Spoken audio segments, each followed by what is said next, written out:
Apa perasaan Anda jika setiap malam, suami Anda keluar dari bilik ibu kandung Anda, dan pakaian ibu Anda basah lencundek air mata?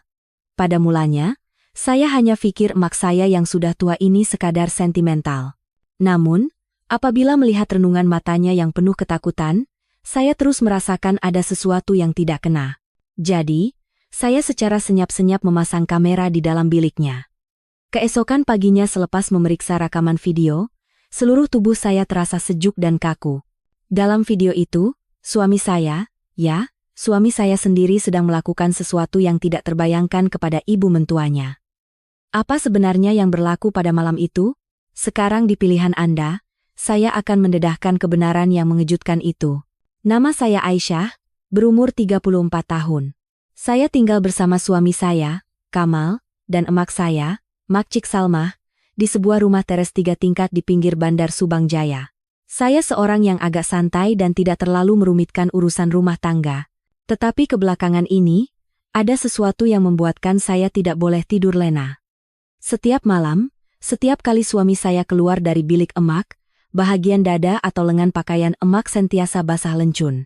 Sekali imbas, ia kelihatan seperti beliau baru saja membasuh muka, menangis, atau mungkin sangat terkejut sehingga tubuhnya menggigil.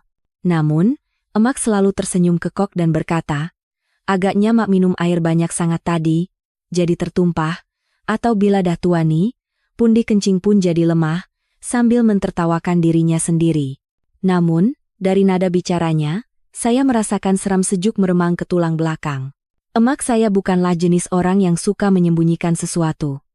Beliau hidup dengan maruah sepanjang hayatnya dan sentiasa memberikan segalanya untuk anak dan cucunya. Biasanya jika ada masalah, beliau akan terus memberitahunya. Tapi kali ini, beliau sentiasa mengelak daripada bertentang mata dengan saya, seolah-olah melayan saya seperti orang asing.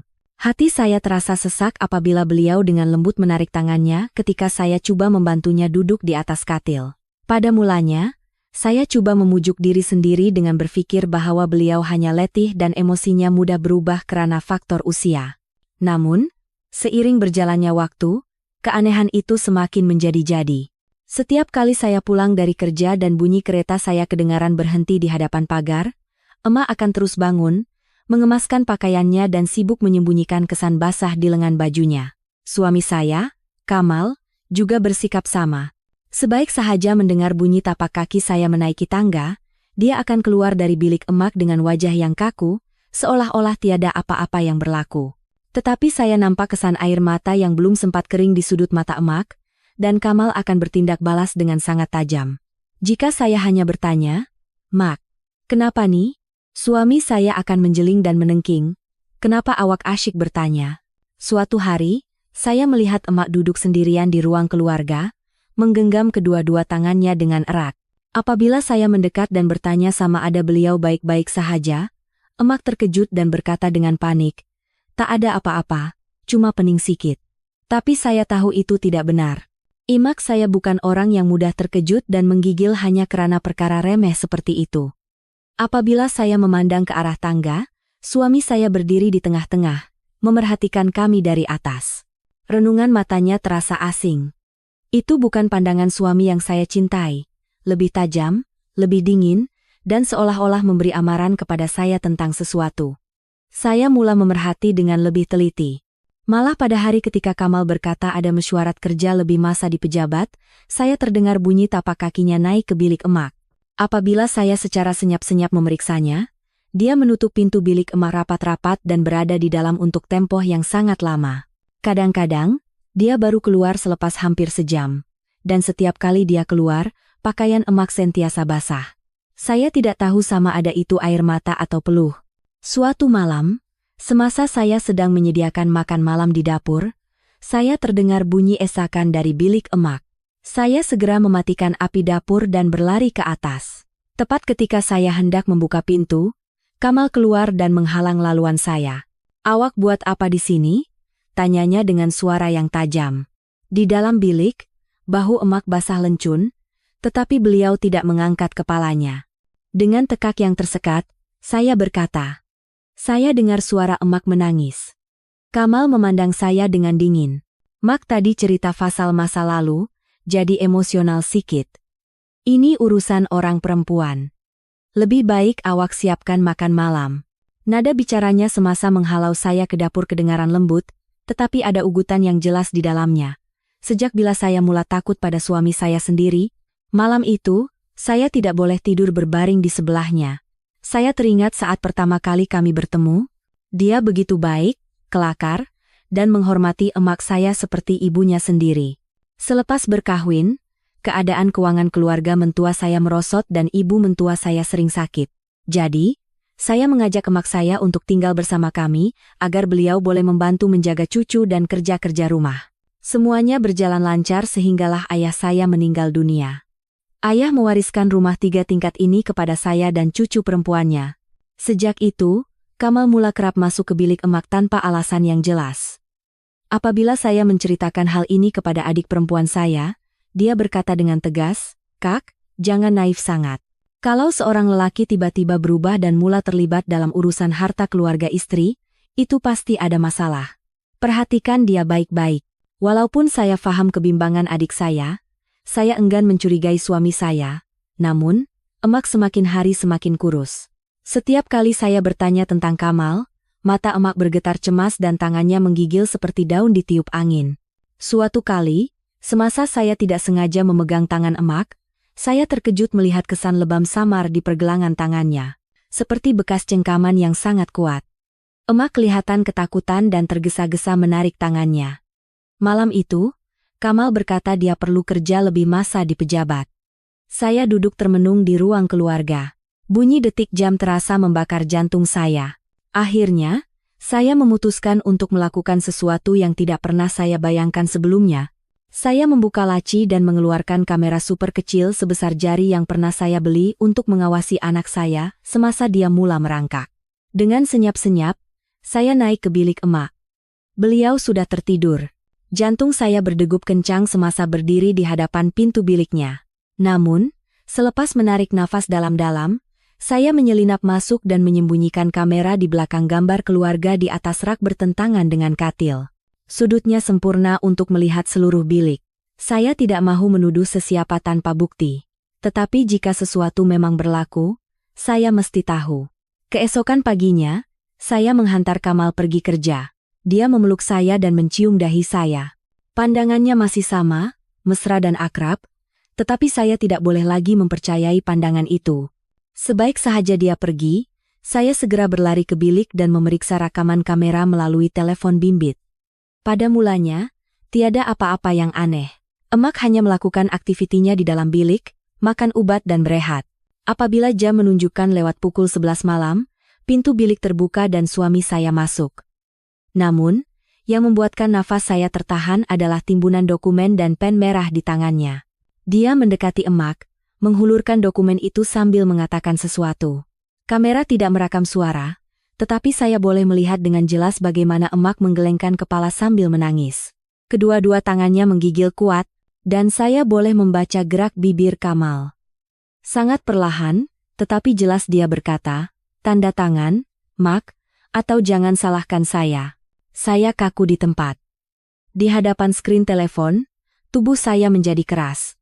Tangan saya menggigil begitu kuat sehingga telepon itu jatuh ke atas katil. Rasanya jantung saya diremas begitu kencang sehingga saya tidak boleh bernafas. Saya tidak percaya bahwa lelaki yang berdiri di hadapan emak saya dalam rekaman itu adalah Kamal, suami saya, ayah kepada anak perempuan saya. Dia memaksa emak untuk menandatangani dokumen. Saya terus tahu, itu adalah dokumen pindah milik rumah ini. Saya memainkan semula video itu perlahan-lahan, memeriksanya adegan demi adegan. Emak duduk di tepi katil, mencengkam hujung selimut dengan erat.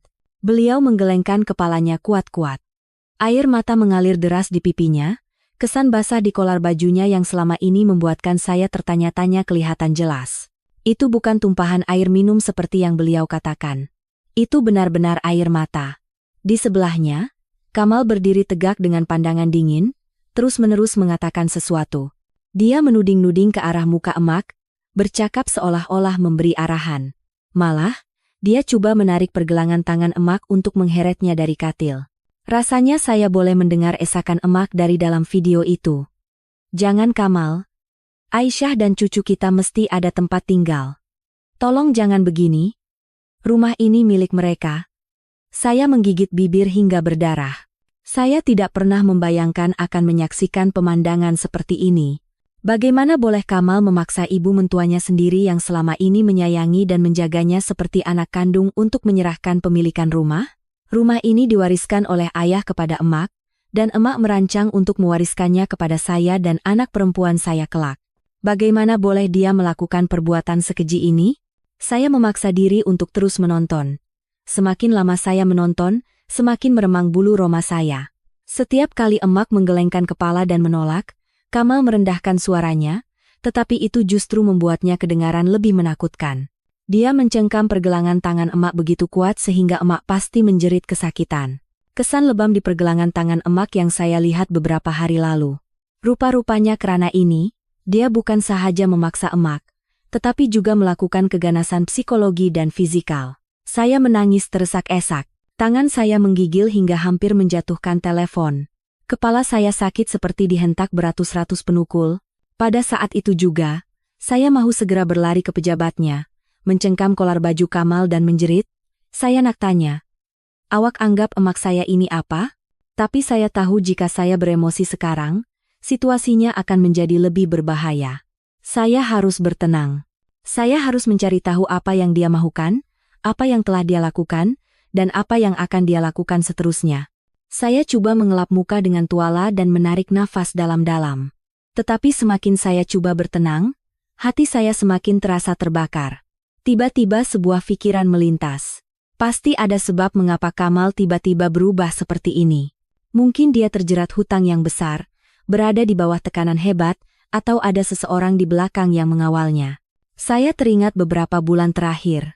Dia sering menerima panggilan telepon secara senyap-senyap dan wajahnya pucat lesi selepas panggilan berakhir.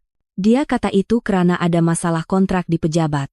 Saya percaya padanya, tetapi sekarang semua yang pernah dia katakan terasa mencurigakan. Saya bangkit dan berjalan menuju bilik emak. Saya harus menanyakan segalanya. Dengan berhati-hati, saya membuka pintu. Emak sedang duduk meringkuk di sudut katil, kedua-dua tangannya saling bertaut. Sebaik melihat saya, beliau terkejut seperti seorang pesalah. Saya berlari dan memeluknya. "Mak, kenapa Mak tak beritahu saya? Kenapa Mak biarkan dia buat macam ni pada Mak?" Emak menggeleng ketakutan sambil menangis terseduh-seduh. "Aisyah, jangan cakap apa-apa. Tolong." Mak takut. Suara emak bergetar seperti anak kecil. Saya menggenggam tangannya lebih erat. Apalagi yang dia buat? Ugutan apa yang dia berikan? "Tolong beritahu saya, Mak." Emak menunduk dan berkata dengan suara lirih yang hampir putus. Dia kata kalau Mak tak tanda tangan, dia akan bawa cucu kita pergi. Dia juga ugut akan sebar fitnah pada saudara Mara kalau Mak layan dia dengan buruk. Dan lagi. Emak tidak sanggup menyambung kata-katanya dan hanya teresak. Saya tergamam dan kaku di tempat. Dia bukan sahaja mengincar harta, tetapi juga menggunakan maruah emak untuk mengugutnya. Saya tidak pernah bermimpi lelaki yang pernah berkata akan mengorbankan nyawanya untuk melindungi keluarga boleh mengucapkan kata-kata seperti itu. Emak memegang tangan saya erat-erat. Tubuhnya menggigil. "Aisyah, jangan lawan dia, awak ada anak. Mak tak apa-apa, asalkan awak dan cucu Mak selamat." Hati saya hancur berkecai. Emak saya yang selama ini hidup lurus dan bermaruah kini merayu karena takut pada menantunya sendiri. Saya tidak tahan lagi. Tapi saya harus sedar. Saya harus tahu mengapa Kamal melakukan ini. Sambil memandang emak, saya bertanya perlahan, "Mak, adakah abang Kamal perlukan duit?" Emak menghela nafas pasrah dan mengangguk. Dia kata perlukan duit segera. Kalau tidak, dia akan hilang kerja dan segalanya. Tapi nampaknya bukan itu sahaja, pandangan matanya seperti orang yang sedang dikawal. Saya menggenggam tangan emak. "Mak jangan risau. Mulai sekarang takkan ada lagi yang boleh sakitkan Mak. Saya janji." Namun, semasa saya hendak keluar dari bilik, telepon saya berdering. Sebuah message daripada Kamal. "Tadi siang Mak makan apa? Jangan lupa bagi obatnya tepat pada waktu ya." Punggung saya meremang. Lelaki yang semalam baru sahaja mengugut ibu mentuanya dengan dokumen, kini dengan selambanya menanyakan kabar seolah-olah tiada apa-apa yang berlaku. Bagaimana boleh seseorang hidup dengan dua muka seperti ini? Saya memandang skrin telepon selama beberapa saat, lalu tiba-tiba menyadari fakta yang lebih menakutkan daripada pemaksaannya pada emak. Kenapa Kamal berpura-pura seolah-olah tiada apa-apa yang berlaku? Adakah supaya saya tidak curiga, agar dia boleh terus menekan emak? Atau adakah dia sudah tahu bahwa saya sedang mengawasinya? Firasat buruk menyelubungi seluruh tubuh saya. Mungkin yang dia inginkan bukan sahaja rumah ini, tapi sesuatu yang lain, sesuatu yang bahkan belum berani saya bayangkan. Tapi satu hal yang pasti, sejak saya melihat video itu, hidup saya mulai terseret ke dalam pusaran tak terduga dan saya tahu saya tidak punya tempat lagi untuk berundur. Saya memandang message yang dihantar oleh Kamal. Kepala saya dipenuhi beratus-ratus soalan. Orang yang semalam membuat pakaian emaknya basah oleh air mata karena ugutannya, sekarang menghantar message untuk mengingatkan agar memberinya obat. Perhatian ini bukan kasih sayang, ini adalah kawalan, sebuah amaran yang tidak kelihatan. Dia masih mengawasi seluruh situasi. Karena bimbang emak akan merasa lebih tertekan, saya memadam message itu dan turun ke dapur untuk menyediakan makan tengah hari. Tangan saya terus menggigil sehingga penyepit yang hendak saya letakkan di atas meja jatuh ke lantai. Bunyi dentingan yang nyaring kedengaran begitu kering. Pikiran saya kalut, patutkah saya bersemuka dengannya secara langsung? Patutkah saya memberitahu adik saya? Atau patutkah saya secara senyap-senyap mengumpul lebih banyak bukti? Belum sempat saya membuat keputusan, telepon berdering lagi. Nomor tidak dikenali. Apabila saya menjawab, kedengaran suara lelaki separuh umur yang tergesa-gesa. Betul ke ini Puan Aisyah, istri Encik Kamal? Saya menjawab dengan waspada, ya, betul. Ini siapa ya? Lelaki itu tercungap-cungap lalu merendahkan suaranya. Saya Roslan. Saya rakan niaga Kamal. Puan dah hantar duit Rp500.000 tu pada dia? Pertanyaan itu seperti tamparan di muka saya.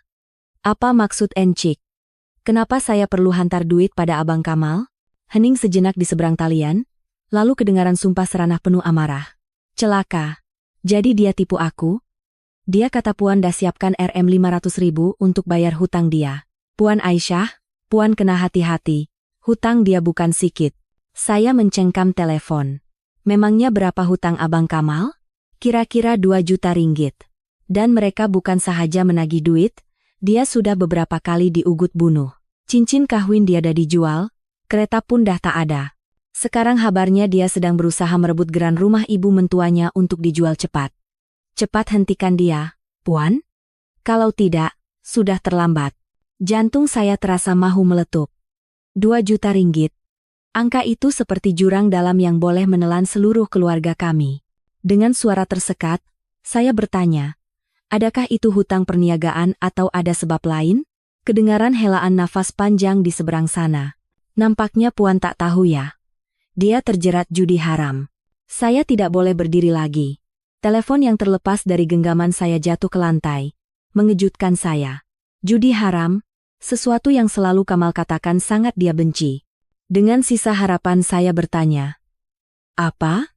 Betul ke? Encik ada bukti? Bukti? Kalau Puan mahu, saya boleh hantar petang ini. Tapi ingat, jangan pernah cakap saya yang beritahu. Kalau tidak, dia boleh datang cari saya dengan pisau. Panggilan terputus. Dapur yang tadinya hangat dengan aroma masakan kini terasa membeku. Saya berpegangan pada meja dapur, tercungap-cungap seperti baru sahaja selesai lari maraton. Kata-kata Encik Roslan terus terngiang-ngiang di kepala saya. Judi, hutang, ugutan bunuh, penjualan rumah. Jadi, Kamal mengugut emak karena dia mahu menjual rumah untuk melunaskan hutangnya. Bayangan saat dia mencengkam pergelangan tangan emak, ketakutan di mata emak. Kesan lebam, pakaian yang basah oleh air mata. Emak telah menjadi perisai bagi menantunya yang tamak, menahan segalanya secara senyap-senyap untuk melindungi anak dan cucunya. Kemarahan membuak-buak hingga muka saya terasa panas. Tapi tepat pada masa itu, suara emak memanggil dari biliknya membuatkan saya tersedar. Wajah emak yang memandang saya dari atas tangga tampak cengkung, matanya merah dan bengkak. Dengan suara lemah, emak bertanya, "Nak, telepon dari siapa? Kenapa muka kamu pucat sangat?" Saya berlari menghampiri dan membantunya, berusaha tetap tenang agar beliau tidak semakin cemas. Tak ada apa-apa, Mak. Cuma letih sikit. Tapi emak memandang saya lama sekali dengan pandangan seolah-olah tahu segalanya. Ketika kami berdiri di sana, pintu depan berbunyi klik dan terbuka. Kamal pulang, dia membawa beg berisi buah-buahan di tangannya. Wah, berdua buat apa kat situ? Mak, apa kabar? Nih, Kamal bawakan apel dari Cameron Highlands biar Mak bertenaga sikit. Seketika punggung saya meremang. Suara yang semalam berkata kalau tidak tanda tangan, jangan salahkan saya, dan suara ramah sekarang ini benar-benar milik orang yang berbeza. Emak menjeling saya lalu dengan enggan mengangguk dan mengucapkan terima kasih. Beliau begitu ketakutan sehingga tidak dapat menunjukkan emosinya. Setiap gerakannya sangat berhati-hati. Malah ketika Kamal meletakkan beg buah di atas meja dan dengan ringan menyentuh bahu emak sambil berkata, "Jangan lupa makan ubat ya, Mak." Emak terlonjak kaget seolah-olah terkena renjatan elektrik. Saya melihat segalanya. Kamal berpaling ke arah saya dan tersenyum. "Aisyah, kenapa tangan awak menggigil macam tuh?" Saya mengelak karena tidak mahu disentuh.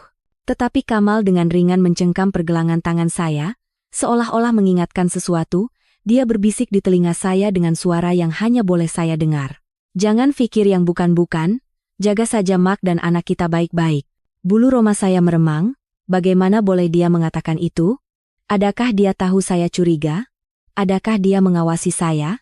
Pada masa itu, anak perempuan saya berlari keluar dari biliknya dan memeluk kaki ayahnya. Kamal mengangkatnya tinggi-tinggi, bertanya itu ini sambil tersenyum cerah. Sesiapa yang tidak tahu kebenarannya pasti akan menganggapnya ayah teladan. Melihat mereka berdua, dada saya terasa sesak seperti ditimpa batu. Anak saya tidak tahu apa-apa. Dia hanya berceloteh, "Ayah, ayah," tanpa tahu bahwa sehari sebelumnya, ayahnya telah membuat neneknya menangis sehingga bajunya basah lencun. Emak duduk di kerusi, kedua-dua tangannya saling bertaut, memandang pemandangan itu dengan mata penuh ketakutan. Sekarang saya tahu apa yang harus saya lakukan. Saya harus melindungi emak dan anak perempuan saya. Saya harus mencari bukti dan mencari tahu apa lagi yang disembunyikan oleh Kamal. Tepat pada masa itu, saya menyadari fakta yang lebih menakutkan dari apapun yang saya dengar daripada Encik Roslan. Jika Kamal terdesak hutang sehingga diugut, maka pemaksaannya pada emak untuk menandatangani surat itu mungkin hanyalah permulaan. Dan boleh jadi dia sedang merancang sesuatu yang jauh lebih mengerikan. Saya secara senyap-senyap menjeling emak. Beliau memegang dadanya, tercungap-cungap, dengan mata merah memandang lantai. Saya menggenggam penumbuk. Mulai saat ini, saya tidak boleh lemah sedetik pun. Satu-satunya orang yang boleh menyelamatkan emak adalah saya sendiri. Malam itu, selepas menidurkan anak saya duduk di tepi katil memandang kosong ke arah pintu bilik. Pelbagai gambaran melintas di benak saya. Wajah emak yang menangis, Kamal yang mencengkam pergelangan tangan emak dengan kasar, emak yang meringkuk ketakutan, dan suara Encik Roslan yang terngiang-ngiang. Angka 2 juta ringgit menusuk pikiran saya seperti pisau. Saya tahu orang yang terdesak seperti Kamal sangat berbahaya. Jika dia berani memaksa ibu mentuanya menandatangani geran rumah, dia boleh melakukan perkara yang jauh lebih mengerikan. Sebelum dia mengambil langkah kedua, saya harus mempersiapkan segalanya. Terdengar bunyi tapak kaki Kamal memasuki bilik. Seperti biasa, dia duduk di sebelah saya dan merangkul bahu saya. Bau minyak wanginya yang biasa terhidu. Tapi entah kenapa malam ini, bau itu membuat saya sesak nafas. Dengan suara mesra, Kamal bertanya, "Awak letih hari ini, Aisyah?" Saya memaksakan senyuman. "Tak, cuma pening sikit." Kamal mengusap belakang saya. "Saya tahu awak banyak berkorban akhir-akhir ini, emak sakit, anak kita masih kecil. Saya akan berusaha lebih gigih lagi untuk keluarga ini." Kata-kata berusaha untuk keluarga ini terasa begitu pahit sehingga saya hampir ketawa sinis. Dengan cara memaksa ibu mentuanya, dengan cara menyembunyikan hutang daripadaku, dengan cara berlakon dengan dua muka, untuk mengelak pandangannya, saya bangkit dengan alasan mahu membasuh muka. Tapi apabila melihat cermin, saya benar-benar terkejut. Wajah saya cengkung dan bibir saya pucat. Saya tidak sangka hanya dalam sehari selepas melihat video itu, saya boleh jadi sekacau ini. Selepas membasuh muka, saya kembali ke bilik dengan perlahan. Kamal sudah berselimut dan memejamkan mata. Belakangan ini, dia sering tidur sangat nyenyak, seperti orang yang keletihan. Mungkin tekanan hutang membuatnya tidak boleh memikirkan apa-apa selain uang. Saya berbaring di sebelahnya, berhati-hati agar tidak menimbulkan bunyi. Di luar, angin bertiup melalui celah langsir, menggerakkan bayang-bayang dahan pokok di dinding. Saya memejamkan mata, tetapi jantung saya terus berdegup kencang sehingga fajar menyingsing. Keesokan paginya, saya bangun lebih awal dari biasa. Untuk memastikan apa yang saya lihat tidak salah, saya memeriksa semula rekaman kamera. Setiap adegan, setiap sudut begitu jelas sehingga boleh dijadikan bukti undang-undang. Tapi saya belum boleh melakukannya. Saya tidak boleh terburu-buru. Saya ada emak dan anak. Sebelum bertindak, saya harus memastikan segalanya. Tepat pukul 9 pagi, sebuah message masuk dari nomor Encik Roslan. Apabila saya membukanya, saya hampir terduduk lemah. Gambar, surat hutang, message ugutan, gambar Kamal di sebuah pusat judi haram, dan bahkan video semasa dia bertengkar dengan lelaki-lelaki berwajah bengis, mengangguk-angguk dengan wajah pucat. Message terakhir dari Roslan hanya satu baris, lindungi diri Puan. Dia sudah tiada jalan keluar. Saya menyimpan semua bukti itu dalam folder rahasia, melindunginya dengan kata laluan, dan menghantar salinannya ke alamat email pribadi yang Kamal tidak akan pernah tahu. Dada saya sesak. Kamal benar-benar terdesak dan bersedia melakukan apa sahaja. Apabila saya keluar, emak sedang membuatkan susu untuk anak saya. Melihat punggungnya yang bongkok, wajahnya yang cengkung, dan kedua-dua tangannya yang masih menggigil, hati saya terasa sakit. Saya meletakkan tangan di bahu emak. Mak, maafkan Aisyah. Mulai sekarang, takkan ada lagi yang buat mak takut. Emak memandang saya dengan mata merah karena kurang tidur. Aisyah, jangan sampai dia tahu awak mencurigainya. Orang macam dia sekarang nidah tak betul.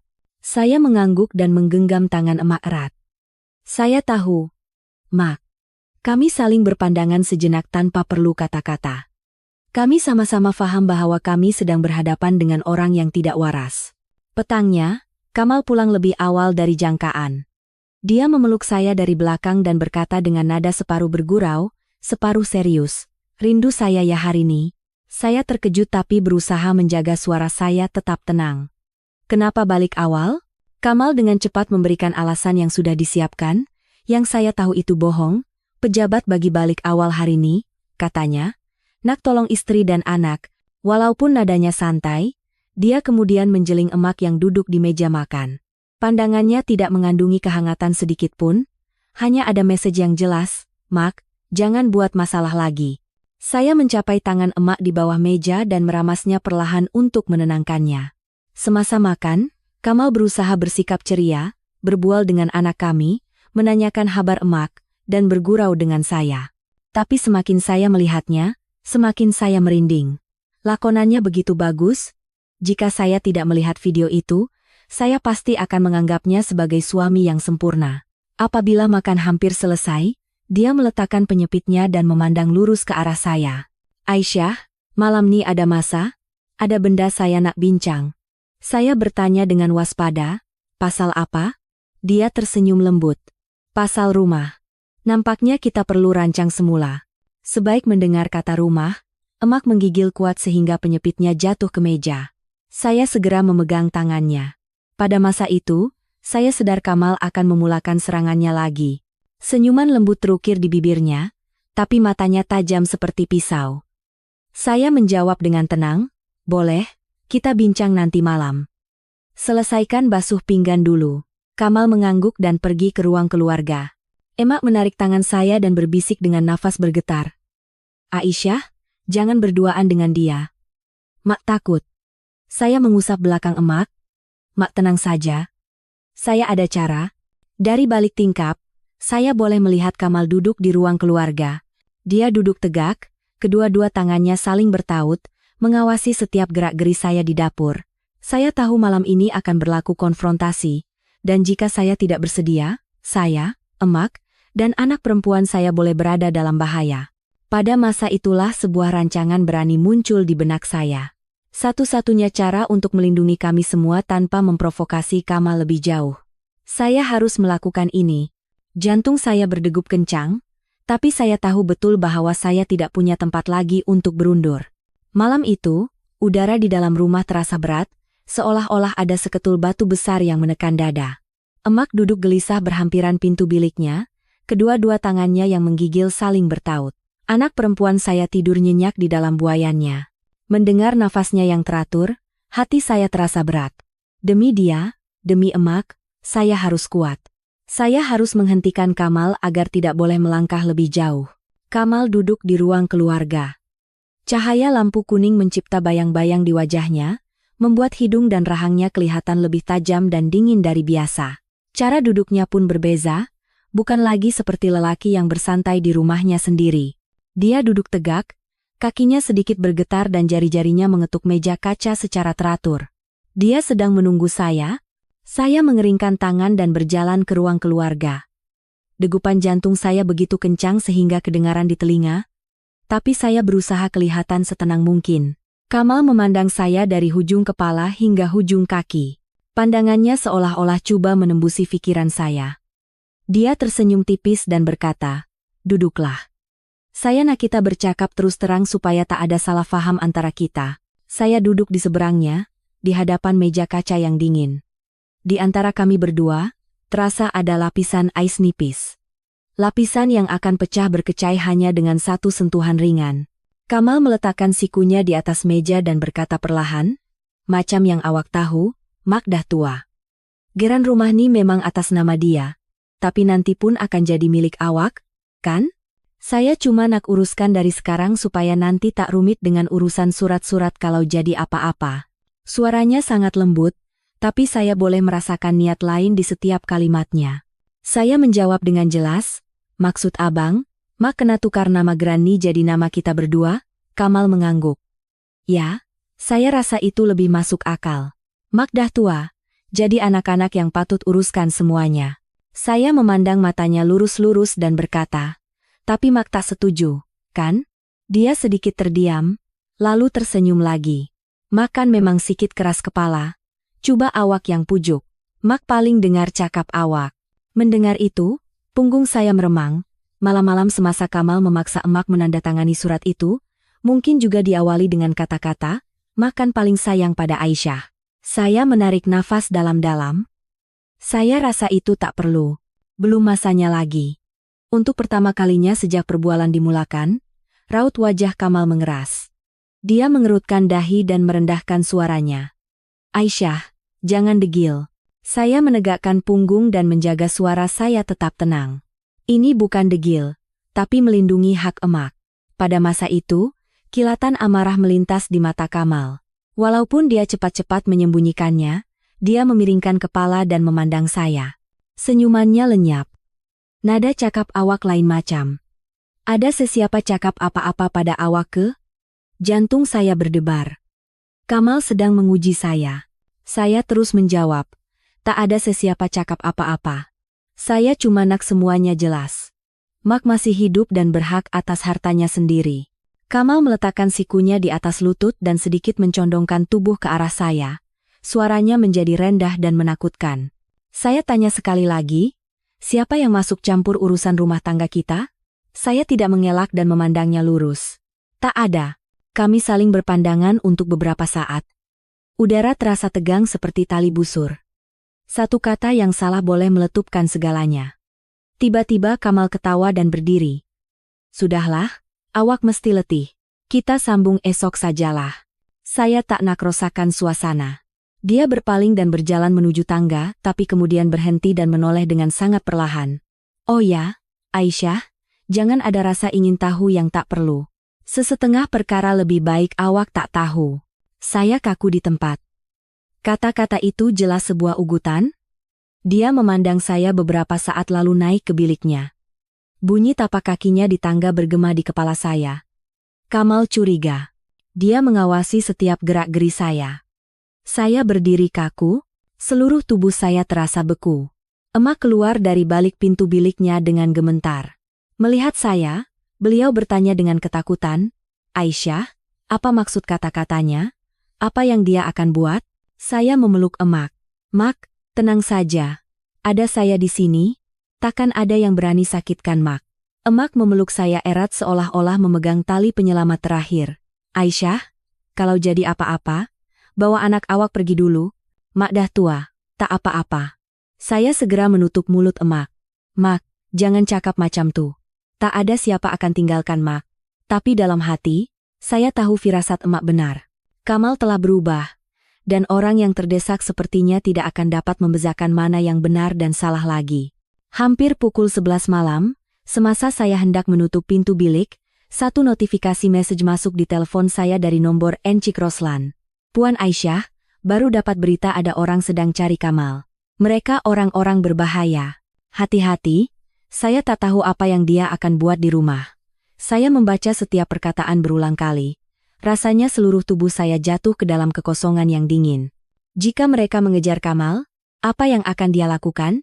Mengambil uang, menjual rumah, memaksa emak menandatangani surat, atau melakukan perkara yang lebih mengerikan? Apabila saya meletakkan telepon, terdengar bunyi kuat dari ruang keluarga seperti ada sesuatu yang jatuh. Saya terlonjak, membuka pintu dan melihat keluar. Emak juga membuka pintu biliknya dan melihat sekeliling dengan ketakutan. Saya berbisik perlahan, Mak duduk dalam bilik. Biar saya yang tengok, saya menuruni tangga dengan senyap. Lampu ruang keluarga masih menyala. Apabila tiba di ujung tangga, saya melihat bingkai gambar keluarga yang tergantung di dinding jatuh dan kacanya pecah berkecai. Tapi yang membuatkan punggung saya meremang bukan bingkai yang jatuh itu, melainkan susuk tubuh Kamal yang berdiri di bawah cahaya kuning, memandang bingkai yang pecah itu. Matanya merah seperti orang yang tidak tidur berhari-hari, bahunya kaku, dan dia tidak bergerak sama sekali. Saya mendekat dan bertanya perlahan, "Abang yang jatuhkan?" Kamal menoleh dengan sangat perlahan, seperti robot, matanya merah dan wajahnya kaku seperti mahu meletup. "Aisyah, siapa yang sentuh bingkai ini?" Saya menelan liur. "Mungkin jatuh sendiri." Kamal tersenyum dingin. "Dalam rumah ini, semua benda berlaku ada sebabnya." Hawa dingin merayap ke tulang belakang saya. Dia mendekati saya begitu dekat sehingga saya boleh mencium bau alkohol samar dari nafasnya. "Aisyah, awak sembunyikan sesuatu dari saya, kan?" Saya berundur selangkah. "Tak." Dia maju selangkah lagi. "Awak pikir saya tak tahu awak dah berubah? Awak pikir saya tak rasa pandangan mata awak yang berbeza?" Suaranya bukan lagi suara orang waras. Dari tingkat atas, emak memanggil dengan gemetar. "Aisyah, naiklah ke sini." Kamal segera menoleh ke arah tangga. Pandangannya begitu tajam sehingga emak tergesa-gesa bersembunyi di balik pintu. Dia memandang saya lagi dan berbisik, "Aisyah, apa yang awak tahu?" Dengan nafas tertahan, saya berusaha tetap tenang. "Tak, saya tak tahu apa-apa." Kamal memandang saya lekat selama beberapa saat, lalu ketawa kuat. Bunyi ketawanya membuatkan bulu roma saya berdiri. Dengan suara berat seperti pisau, dia mengucapkan kata demi kata, "Lebih baik awak jujur sebelum semuanya terlepas dari kawalan saya." Tepat pada masa itu, untuk pertama kalinya seumur hidup, saya menyadari betapa menakutkannya hidup dengan orang yang tidak lagi saya kenali. Dan saya tahu, semua ini baru saja bermula. Apabila Kamal ketawa di bawah cahaya kuning yang malap, saya merasa seperti sedang melihat orang yang sama sekali asing. Dia bukan lagi suami saya, bukan lagi lelaki yang telah melalui banyak kesukaran bersama saya. Di matanya hanya ada ketakutan, ketamakan, dan kegilaan yang mengerikan. Saya berundur selangkah dan berkata dengan suara setenang mungkin, "Abang Kamal, dah malam? Jom naik berehat." Kamal tiba-tiba memiringkan kepalanya, memandang saya seolah-olah melihat objek yang tidak dijangka. "Aisyah, awak takut pada saya sekarang?" Saya menggelengkan kepala. "Tak, cuma dah malam. Mak dan anak kita sedang tidur. Jangan sampai mereka risau." Dia ketawa lagi. Ketawa yang sinis dan penuh ejekan. "Risau? Dalam rumah ni, siapa yang sebenarnya patut dirisaukan? Aku atau emak kau?" Tekak saya terasa tersekat. Kata-kata itu seperti menusuk jantung saya. "Apa maksud abang?" Kamal mendekat. Setiap langkahnya di atas jubin lantai mengeluarkan bunyi kecil yang mengerikan. "Aisyah, emak kau dah tua. Pikirannya dah tak sejernih dulu. Macam mana kalau dia terlupa dan tanda tangan surat yang pelik-pelik? Aku cuma risaukan keluarga." Saya memandang matanya lurus-lurus dan berkata dengan jelas, "Pikiran emak saya masih sangat jernih. Kalau ada yang buat dia takut, itu bukan sebab masalah pada emak saya, Tapi pada orang itu, wajah Kamal berubah. Dia mengetap rahangnya dan menggenggam penumbuk. Saya pikir dia akan menyerang, tapi dia hanya memandang saya tajam dengan mata merahnya untuk waktu yang lama, lalu berhenti.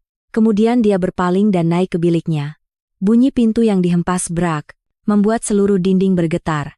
Saya berdiri tercungap-cungap. Kaki saya lemah sehingga hampir terduduk.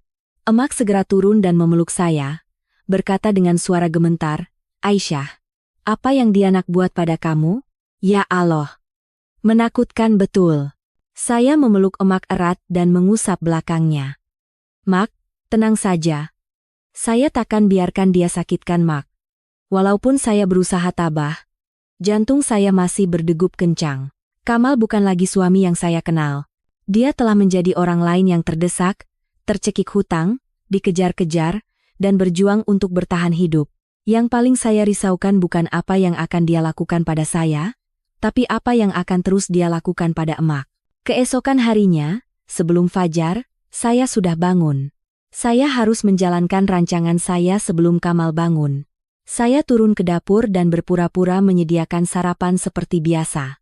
Emak terus memandang ke arah tangga dengan cemas. Saya memegang tangan emak.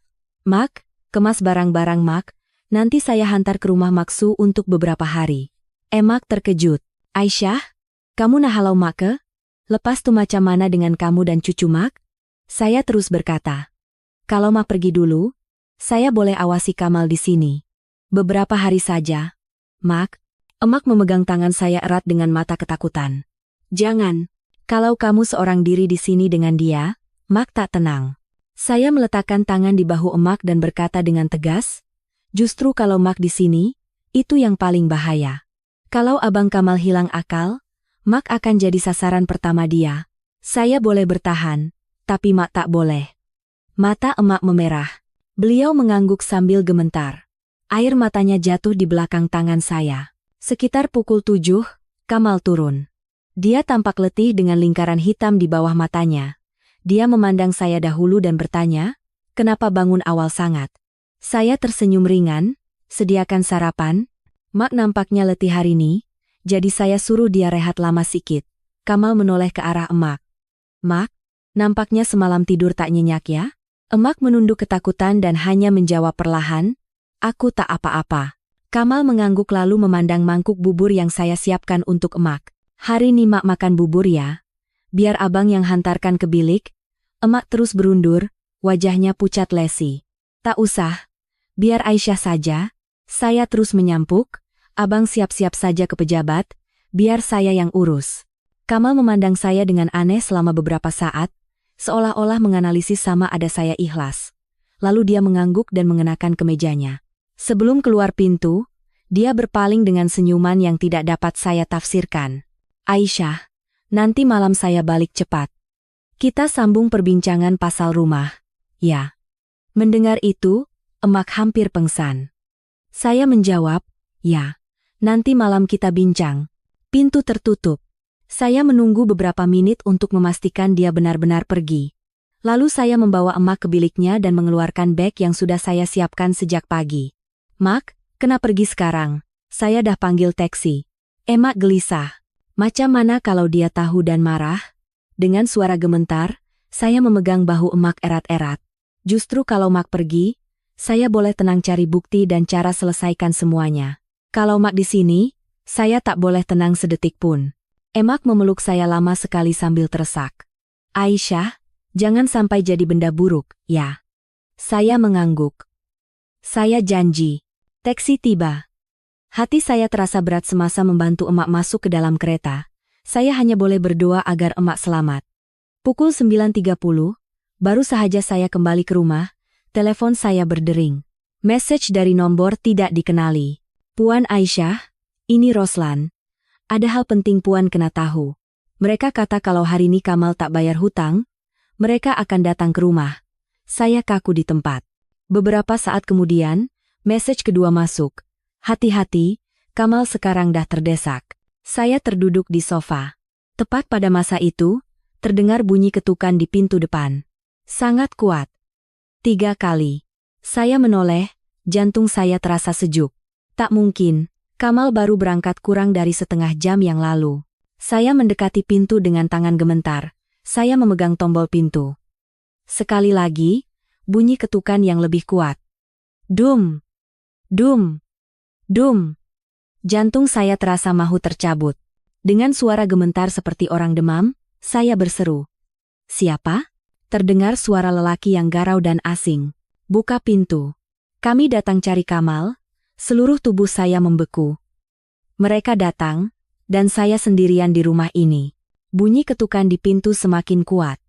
Setiap kali mereka memukul, pintu rumah bergetar seolah-olah akan hancur. Saya berdiri tepat di belakang pintu, mencengkam tombol pintu sehingga buku-buku jari saya memutih. Jantung saya berdegup kencang seolah-olah mahu meletup. Suara lelaki di luar kedengaran lagi, kali ini lebih jelas dan mengancam. Puan Aisyah, buka pintu. Kami tahu ada orang di dalam. Jangan sampai kami yang pecahkan. Saya menelan liur, tekad saya kering seperti ada pasir, saya harus berpikir cepat. Jika saya membuka pintu, saya tidak tahu apa yang akan berlaku. Jika tidak, saya tidak tahu apa yang akan mereka lakukan. Saya menyingkap langsir tingkap di sebelah pintu dan mengintai dari celah kecil. Ada dua lelaki di depan rumah. Satu berambut perang dengan tatu di leher dan lengan. Satu lagi memakai pelitup muka hitam, tinggi kurus, tapi pandangan matanya tajam seperti pisau. Mereka bukan jenis orang yang boleh diajak bercakap baik-baik. Saya menarik nafas dalam-dalam, berusaha menjaga suara setenang mungkin dan berseru, suami saya tak ada di rumah. Kalau nak cari dia, telepon saja. Saya tak tahu apa-apa. Terdengar tawa kecil yang mengerikan dari luar. Puan Aisyah, kami cuma nak cakap baik-baik. Suami Puan ada hutang dan tak nak bayar, jadi terpaksa kami yang datang. Puan tak nak urusannya jadi rumit. Kan? Tangan saya menggigil. Saya berusaha mengawal diri. Saya tak ada kena-mengena dengan hutang suami saya. Sila pergi. Lelaki bertatu itu memukul pintu. Brak. Suaranya menggeram. Tak ada kena-mengena. Duit yang kami pinjamkan dipakai Kamal. Sekarang dia sembunyi, jadi istrinya yang kena bayar. Macam tuh aturannya. Walaupun gemetar, saya tetap bertahan. Jangan macam-macam, depan rumah nih ada CCTV. Lelaki itu ketawa lebih kuat. CCTV? Memangnya kenapa? Kami kan cuma berbual depan pintu, apa undang-undang larang? Tapi kalau suami Puan tak bayar, kami kena sita hartanya. Rumah nih atas nama emak Puan, kan? Nampak elok juga. Pada masa itu juga, kaki saya lemah. Mereka bukan sahaja datang untuk menagih hutang. Mereka datang untuk mengincar rumah kami. Mereka tahu terlalu banyak. Entah Kamal yang memberitahu atau mereka mencari tahu sendiri. Saya berteriak dengan gemetar. Jangan. Rumah ini milik emak saya. Tak ada kaitan dengan dia. Suara lelaki bermasker kedengaran untuk pertama kalinya. Dingin sekali. Kami tak berniat nak rosakan rumah. Kami cuma perlu jumpa Kamal dan Puan sembunyikan dia. Saya tercungap. Tak. Sungguh. Dia dah berangkat kerja. Dia terdiam sejenak lalu mengucapkan kalimat yang membuat seluruh tubuh saya meremang. Kalau macam tuh, buka pintu dan biar kami periksa sendiri. Jantung saya terasa berhenti berdegup. Jika saya membuka pintu, saya dan anak perempuan saya akan berada dalam bahaya. Takkan sekali-kali, saya takkan bukanya. Secara naluri, saya berteriak, tak boleh. Kalian tak ada hak masuk ke rumah kami. Terdengar bunyi tawa sinis dari luar, lalu langkah kaki mendekati pintu. Suara lelaki bertatu kedengaran, kali ini berbisik rendah seolah-olah menggeram.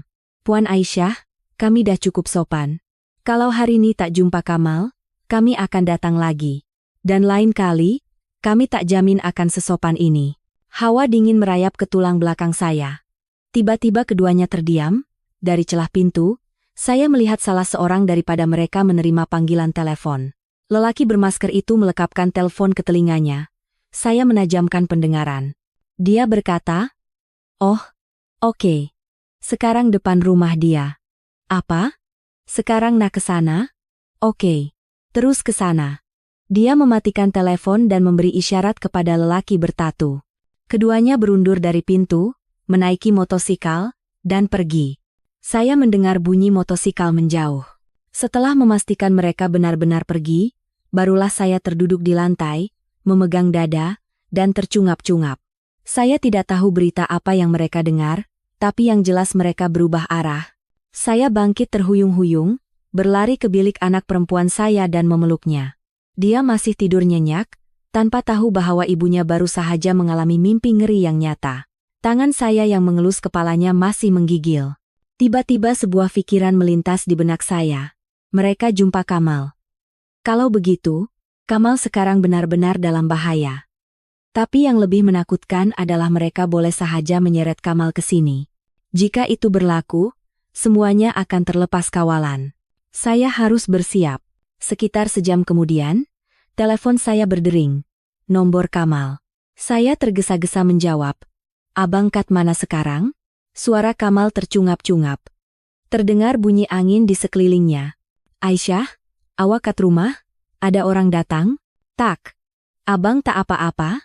Saya merasakan panas dan sejuk serentak. Ada 2 orang datang cari abang. Kamal menyumpah. Suaranya penuh ketakutan. Celaka. Mereka betul-betul datang. Aisyah, dengar cakap saya baik-baik. Bawa anak kita keluar dari rumah sekarang juga. Sekarang juga. Jangan duduk kat sana. Faham? Saya mencengkam telepon. Sebenarnya apa yang abang buat sampai mereka datang sini? Dia tercungap-cungap. Tak perlu tahu. Buat saja apa yang saya cakap. Bawa anak kita pergi sekarang. Saya mengetap rahang. Macam mana dengan emak? Saya kena tinggalkan emak sorang-sorang? Kamal terdiam sejenak lalu berteriak. Emak kandah pergi.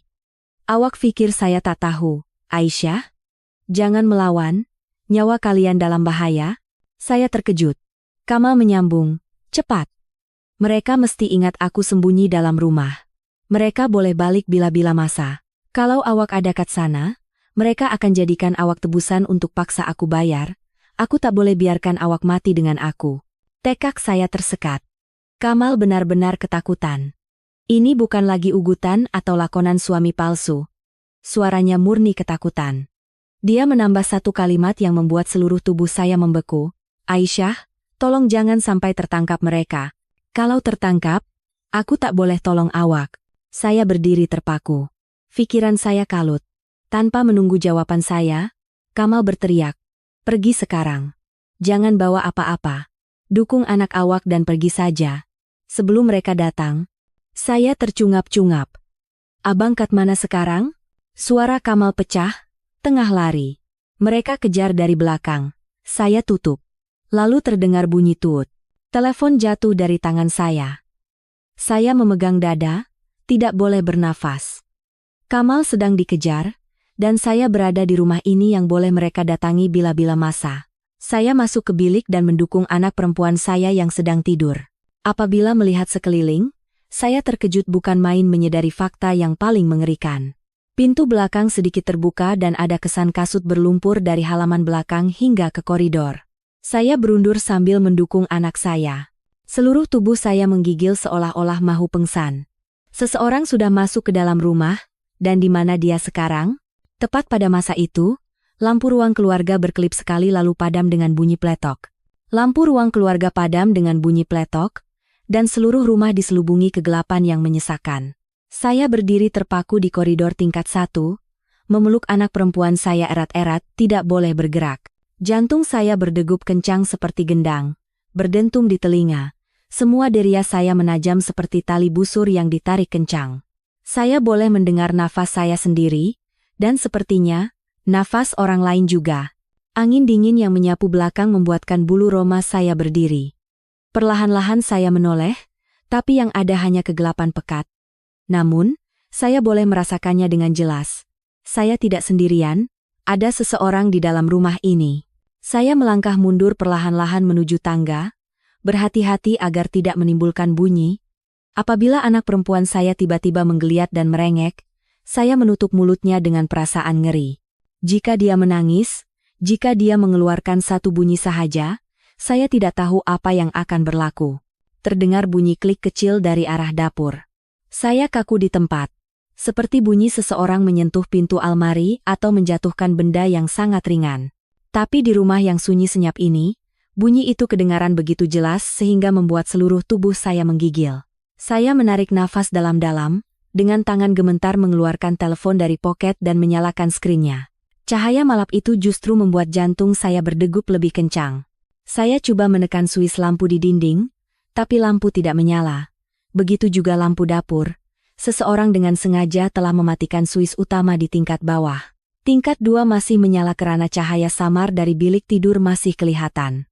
Itu bermakna seseorang tidak mahu saya lari ke atas atau keluar. Dia mahu memerangkap saya. Saya memeluk anak saya lebih erat, meletakkan tangan di dadanya untuk memastikan nafasnya teratur. Terlalu gelap sehingga saya tidak boleh melihat wajahnya. Hanya nafasnya yang samar kedengaran.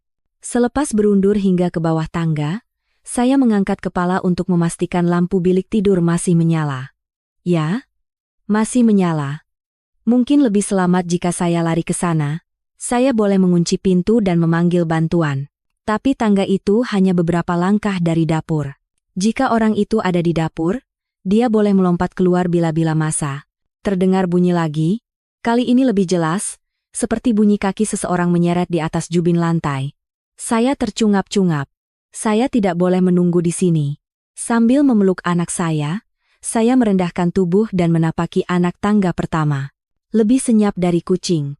Langkah demi langkah, saya menahan nafas semasa naik. Saya hampir tidak bernafas sampai menapaki anak tangga kedua dan ketiga.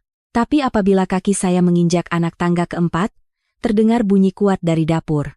Seseorang menjatuhkan kuali. Bunyi logam yang tajam dan terang bergema di rumah yang sunyi, membuat saya terkejut sehingga hampir jatuh. Anak perempuan saya yang berada di pelukan saya menangis. Dan tepat pada masa itu, terdengar jelas bunyi tapak kaki yang cepat dan tegas berlari keluar dari dapur. Sebuah jeritan bergema di kepala saya. Lari. Tanpa berpikir panjang, saya berlari menaiki tangga sambil mendukung anak saya. Seumur hidup, saya belum pernah berlari secepat ini. Anak perempuan saya menjerit, dan jeritannya membuat kaki saya semakin gemetar.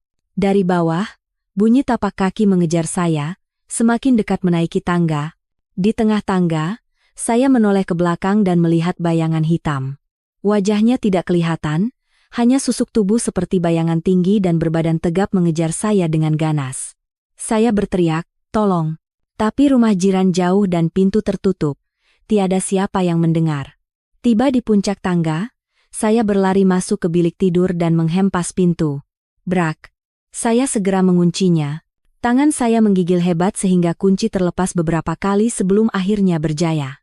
Sebaik terkunci, pintu digegar. Duk! Duk! Pintu bergetar hebat. Anak saya menjerit dan menangis. Saya terduduk di lantai sambil memeluknya. Seluruh tubuh saya menggigil. Wajah saya basah oleh pelus sejuk. Suara lelaki yang rendah dan serak kedengaran dari luar pintu. "Puan Aisyah, buka pintu. Saya tahu awak di dalam."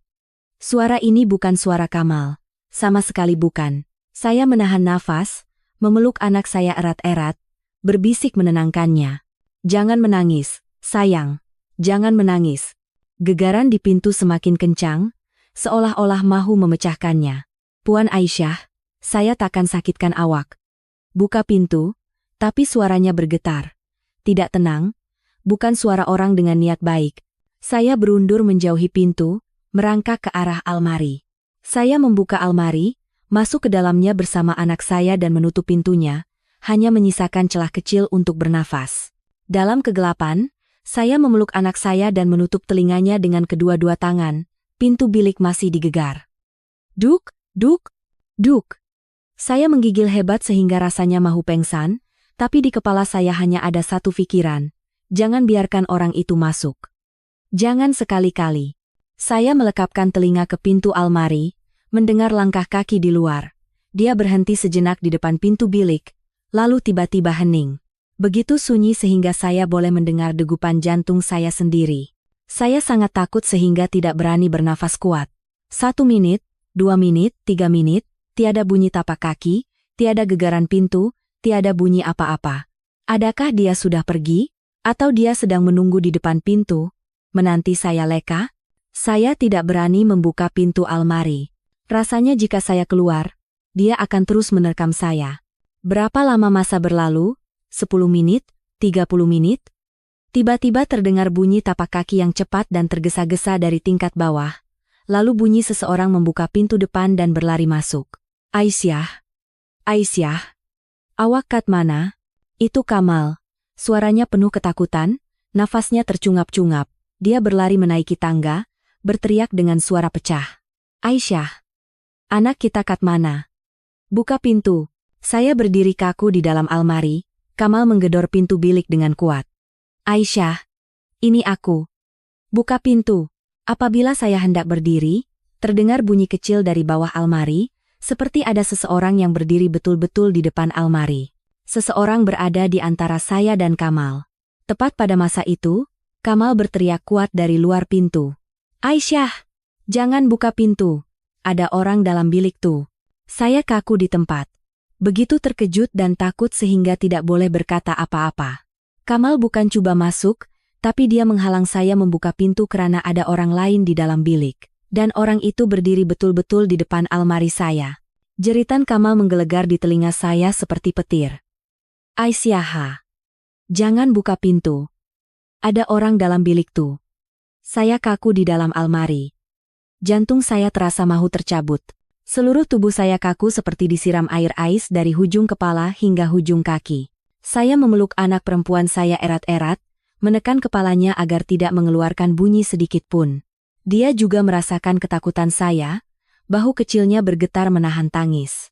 Di luar pintu, Kamal menggedor sekuat tenaga. Aisyah, dengar cakap aku.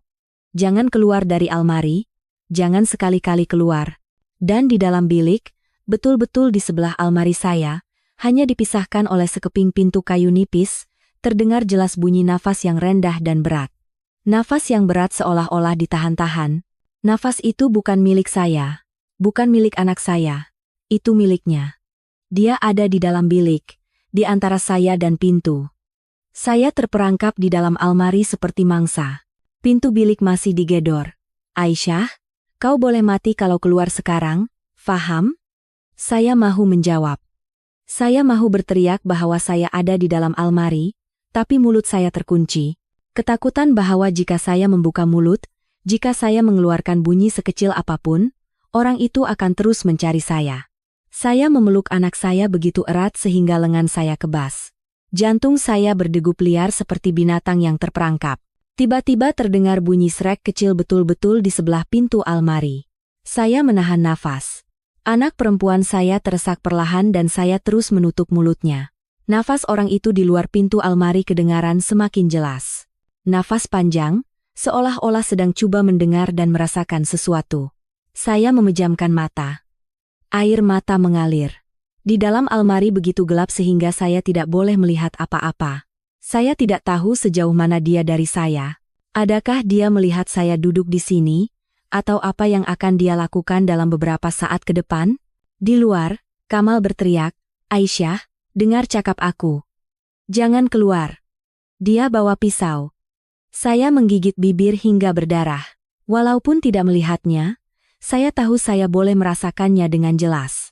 Dia membawa sesuatu, dan saya hanya dipisahkan oleh sekeping pintu nipis darinya. Tiba-tiba bunyi gedoran Kamal berhenti. Saya terkejut, hening total. Seolah-olah Kamal dihentikan, diseret, atau terjadi sesuatu yang membuatnya tiba-tiba diam. Saya mahu memanggilnya, tapi jika saya bersuara, jika saya bergerak sedikit sahaja, orang di dalam bilik pasti akan tahu posisi saya. Saya memegang dada, berusaha tidak mengeluarkan bunyi nafas sedikit pun. 1 menit, 2 menit, 3 menit. Saya kehilangan kiraan masa. Terdengar bunyi tapak kaki yang berat dan perlahan menyeret di atas lantai. Tapak kaki itu perlahan-lahan mendekat ke arah almari dari arah pintu. Setiap langkahnya terasa seperti menginjak-injak jantung saya. Saya mahu berteriak, Abang Kamal, tolong, tapi tidak boleh. Saya menggigil hebat. Terdengar bunyi tuk dan sebuah tangan menyentuh pintu almari. Terdengar bunyi kuku atau benda keras menggores kayu. Tok, tok, tok. Pintu almari mula sedikit bergetar. Dia menyentuh pintu. Dia tahu saya ada di sini. Untuk menahan diri daripada berteriak, saya menggigit lengan baju saya dengan kuat. Pintu almari ditarik sedikit. Sangat, sangat perlahan, Saya menggigil hebat sehingga rasanya mahu pengsan. Tepat pada masa itu, brak kakak. Pintu bilik ditendang dengan kuat sehingga terbuka lebar.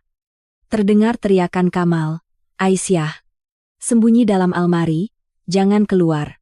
Terdengar bunyi sesuatu jatuh ke lantai. Bunyi logam yang tajam dan terang. Suara lelaki asing menggeram. "Berani kau ikut aku?" Terdengar bunyi pergelutan sengit. Kerusi terbalik, gelas pecah. Seseorang menabrak dinding.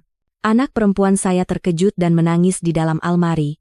Saya memeluknya dan menangis tersedu-sedu. Kamal berteriak, "Aisyah, pegang anak kita erat-erat. Jangan sekali-kali keluar." Lelaki itu berteriak seperti orang gila sambil tercungap-cungap. "Nak lari kemana kau? Aku bunuh kau dulu baru istri kau." Mendengar itu, saya menggigit bibir hingga berdarah. Di tengah-tengah kekecohan, terdengar bunyi Kamal mengerang kesakitan. "Arga!" Bunyi pukulan dan hentaman bergema seolah-olah rumah mahu runtuh. Lalu terdengar bunyi gedebuk. Salah seorang daripada mereka jatuh ke lantai. Saya menutup mulut anak saya dan menajamkan pendengaran. Siapa yang jatuh? Kamal atau lelaki itu? Saya menahan nafas hingga sesak. 5 saat, 10 saat, 20 saat. Tiada bunyi apa-apa. Tiba-tiba, sebuah tangan mencengkam pintu almari dengan kuat. Saya hampir pengsan. Siapa itu? Nafas di luar pintu kedengaran berat dan cepat. Saya tidak dapat membezakan sama ada itu nafas Kamal atau nafas lelaki itu. Dengan suara gemetar, saya berbisik, "Abang Kamal." "Abang Ketu." Tiada jawaban. Tangan di luar itu membuka pintu almari dengan kasar. Srek. Saya berundur lebih dalam sambil memeluk anak saya. Jantung saya terasa mahu tercabut, cahaya dari luar memperlihatkan siluet orang yang menghalang pintu almari. Tinggi, berbadan tegap, pakaiannya kotor, rambutnya kusut masai. Saya berteriak, "Jangan! Jangan sakitkan anak saya." Orang itu perlahan-lahan mengangkat tangannya, seolah-olah mahu menyentuh saya. Saya menggigil dan memejamkan mata. Tapi kemudian terdengar suara yang biasa, penuh kesakitan. "Aisyah, ini aku." Saya membuka mata. Kamal berdiri di depan saya. Darah mengalir dari dahinya, bibirnya bengkak dan pakaian di bahagian bahunya terkoyak. Saya menangis. "Abang tak apa-apa."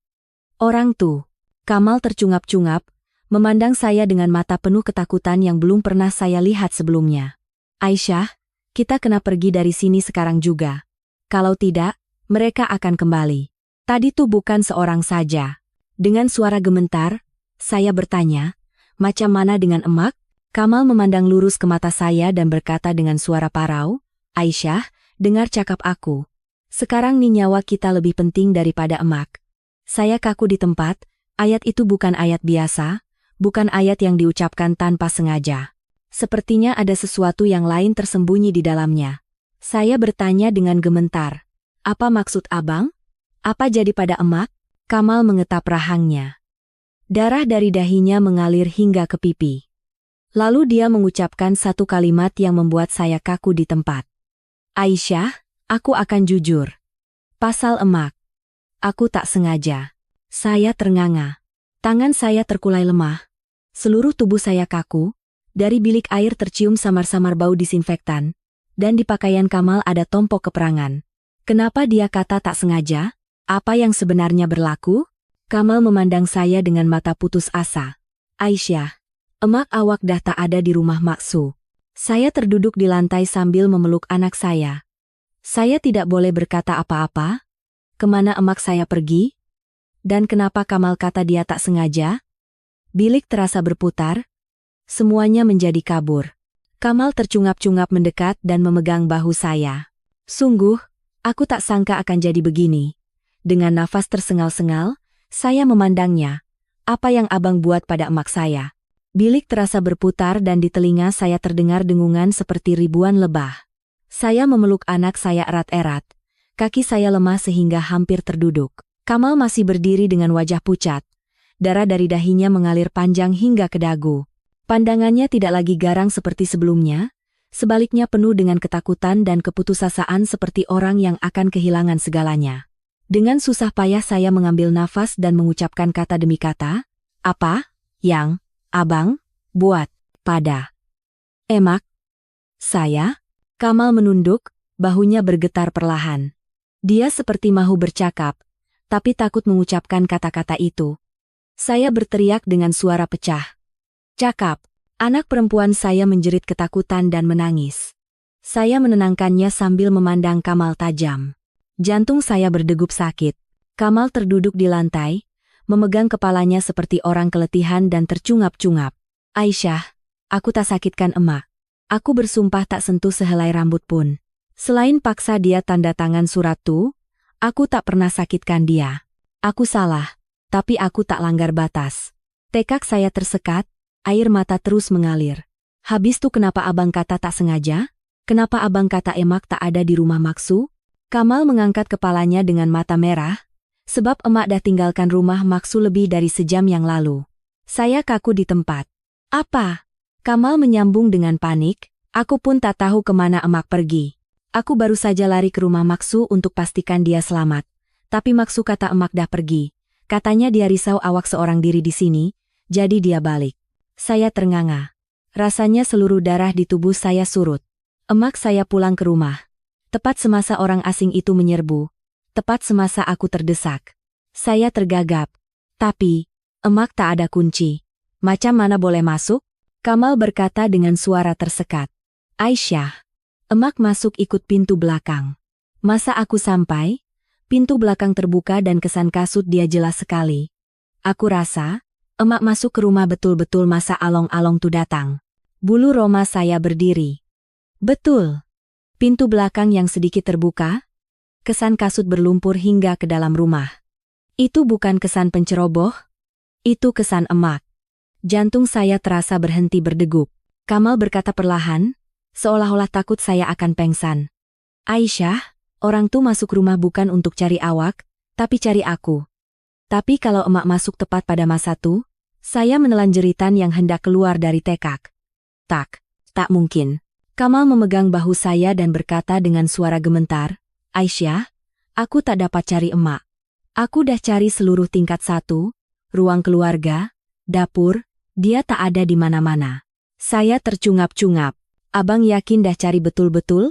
Ya, halaman belakang, halaman depan, lorong, semua dah aku cari. Tak ada, Aisyah.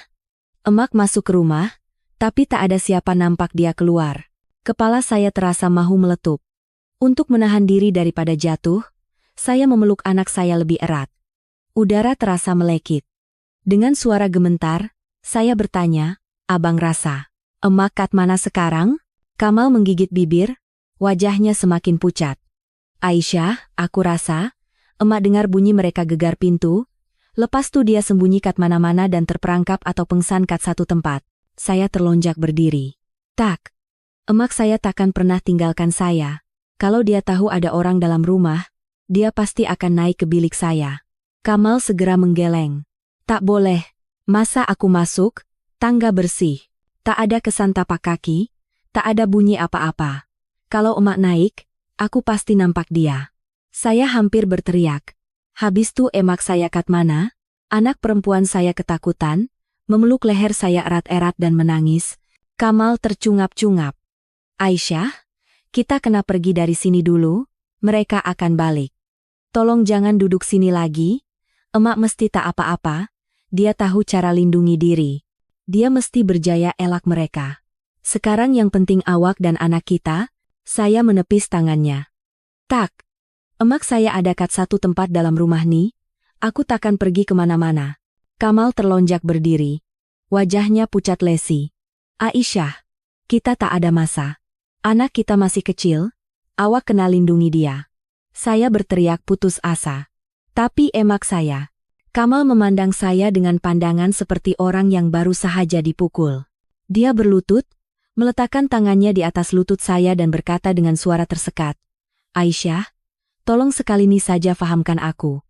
Kalau mereka kembali, mereka akan seret awak dulu. Sebab awak satu-satunya orang yang aku tak boleh lepaskan. Saya kaku di tempat. Anak perempuan saya teresak, menyembunyikan wajahnya di bahu saya. Udara terasa seberat timah.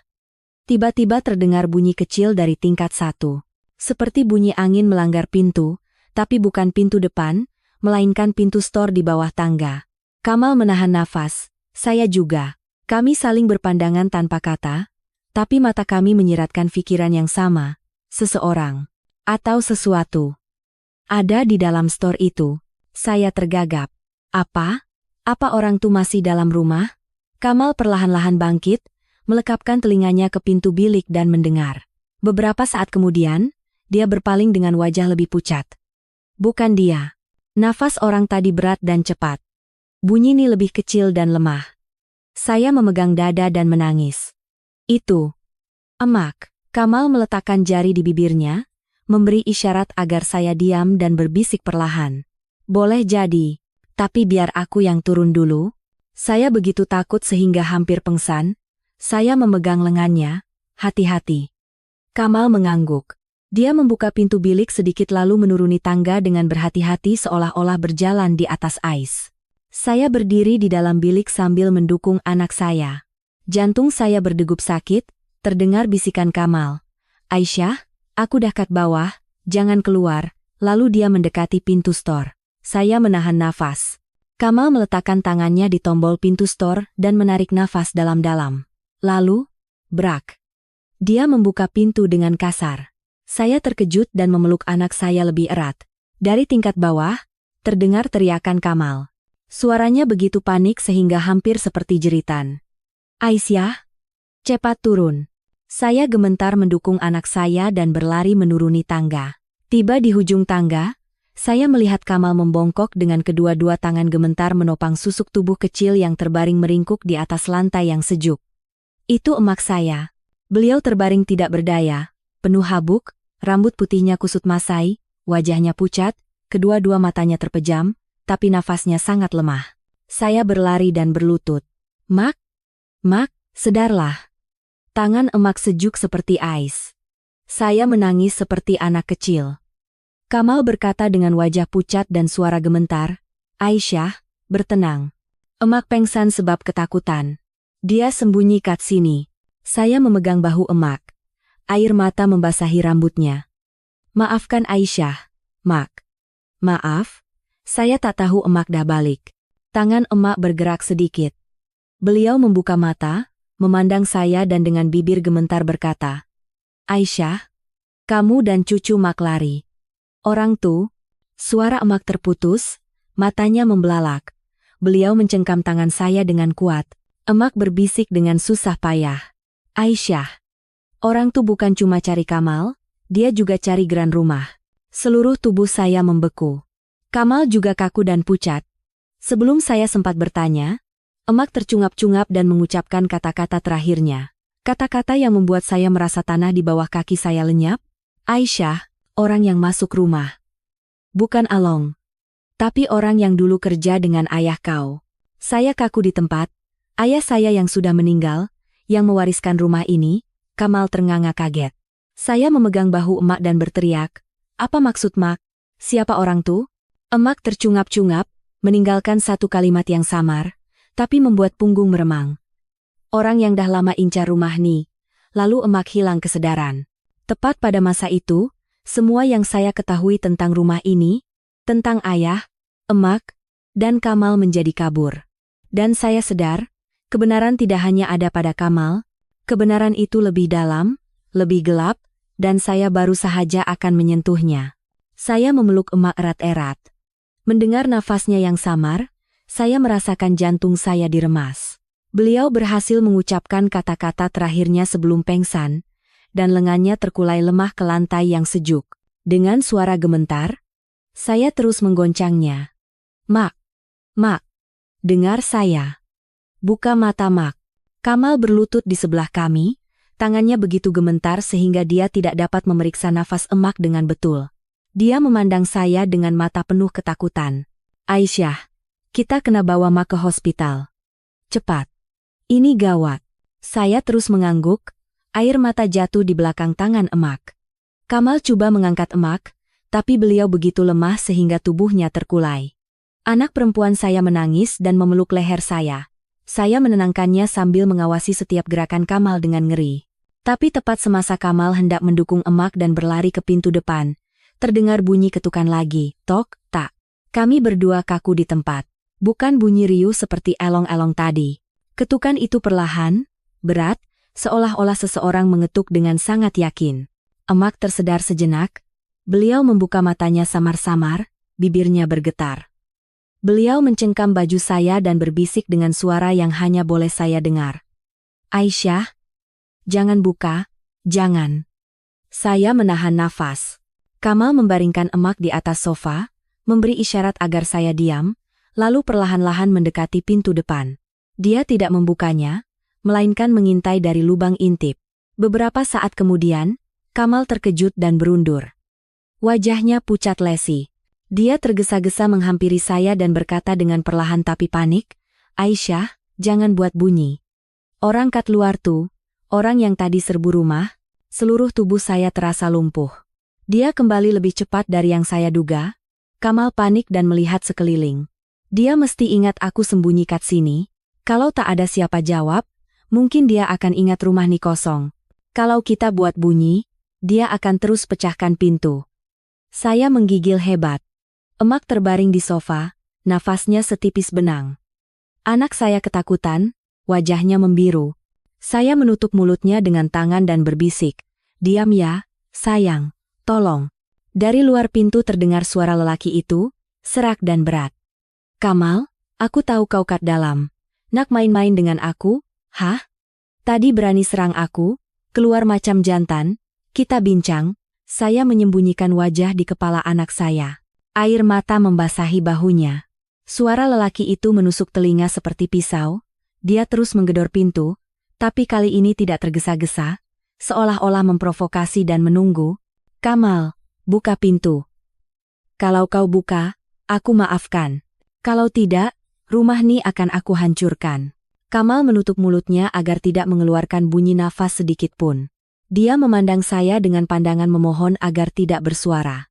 Emak tidak bergerak, tapi tangannya masih menggenggam tangan saya erat. Kami bertiga menahan nafas. Tiba-tiba kata-katanya membuat punggung saya meremang. Aku tahu ada orang kat dalam. Tadi aku dengar suara tangisan budak kecil. Kamal, kau pikir aku bodoh? Anak perempuan saya teresak perlahan. Saya menutup mulutnya lebih keras. Air mata tidak berhenti mengalir. Dia menggedor pintu lebih keras sambil menyumpah. Celaka. Berapa jauh kami kejar kau, kau sembunyi pulak. Buka pintu. Tiada siapa yang menjawab. 1 menit, 2 menit. Akhirnya, dia mengucapkan satu kalimat yang berat seperti batu. Baiklah, aku bagi masa 30 menit. Kalau tak keluar dalam 30 menit, aku akan balik. Dan kali ini, aku akan pecahkan pintu dan geledah rumah kau. Bunyi tapak kakinya menjauh. Terdengar bunyi motosikal dihidupkan lalu melesat pergi dengan bunyi kuat. Tapi saya tahu betul dia akan kembali. Dalam 30 menit. Saya tercungap-cungap. Abang Kamal, sekarang macam mana? Macam mana kita nak bawa mak ke hospital? Macam mana kalau dia awasi dari luar? Kamal meramas rambutnya, wajahnya pucat lesi. Aisyah, aku tak tahu. Aku tak boleh fikir sekarang. Saya menggeleng. Suara saya gemetar tapi tegas. Kalau abang tak boleh fikir, biar saya yang fikir. Kamal memandang saya dengan kaget. Saya mendudukkan anak saya di pangkuan, menarik nafas dalam-dalam, dan berusaha tidak gementar. Dia pergi begitu cepat dengan motornya, itu maknanya dia pergi panggil kawan-kawannya. Jadi dalam 10 ke 15 menit, dia akan balik dengan kawan-kawannya. Kita cuma ada satu jalan keluar. Kamal terus bertanya, pintu belakang? Saya mengangguk. Kamal tergesa-gesa membantu emak berdiri dan saya mendukung anak saya. Kami bertiga bergerak senyap-senyap seperti melarikan diri dari rumah yang terbakar. Saya melihat jam, baru 6 menit sejak dia pergi. Kami menuju pintu belakang secepat dan setenang mungkin. Kamal membuka pintu sedikit untuk memeriksa sama ada orang di lorong. Nasib baik tiada. Saya berbisik, cepat keluar. Tapi tepat semasa Kamal hendak mendukung emak keluar, emak membuka matanya merah, tapi ada kesedaran yang menakutkan di dalamnya. Emak tercungap-cungap dan berkata, Aisyah, jangan lalu pintu belakang. Saya terkejut. Kenapa, Mak? Emak menelan liur dan dengan tangan gemetar menunjuk ke arah pintu belakang. Aisyah, bukan cuma Along, orang yang incar rumah ni. Sembunyi kat sana. Punggung saya meremang. Mak nampak siapa? Emak tercungap-cungap. Dulu sebelum ayah kau meninggal, dia pernah cakap. Ada orang paksa ayah kau jual rumah nih. Macam manapun caranya. Orang tuh awasi rumah kita, malah gedor pintu malam-malam sampai ayah kau kena turun tangan dan ugut dia. Bulu roma saya berdiri dan Kamal kaku di tempat. Jadi orang yang tadi bukan Along, Mak? Imak berkata dengan gemetar. Bukan. Orang yang tadi memang Along, tapi belakang dia ada orang lain. Orang tuh yang ikut aku dari rumah Maksu sampai sini. Jantung saya terasa berhenti berdegup. Jadi bukan hanya pintu depan, tapi pintu belakang juga ada yang menjaga. Emak mengangguk. Saya kaku di tempat.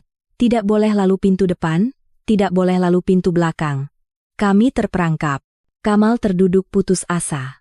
Habis tuh macam mana sekarang? Sekejap lagi mereka balik. Aisyah.